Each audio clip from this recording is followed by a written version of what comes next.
కళ్యాణమే వైభోగమే పరిణయమే మరి పెళ్లి సంబరమే. కళ్యాణమే వైభోగమే పరిణయమే మరి పెళ్లి సంబరమే. అందాల వరుడు పరిశుద్ధుడు చక్కని వధువు కన్యాకు.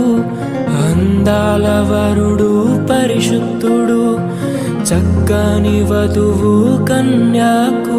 జరిగే పరిశుద్ధ వివాహమే పెరిగే నిరంతర సంతోషమే. జరిగే పరిశుద్ధ వివాహమే పెరిగే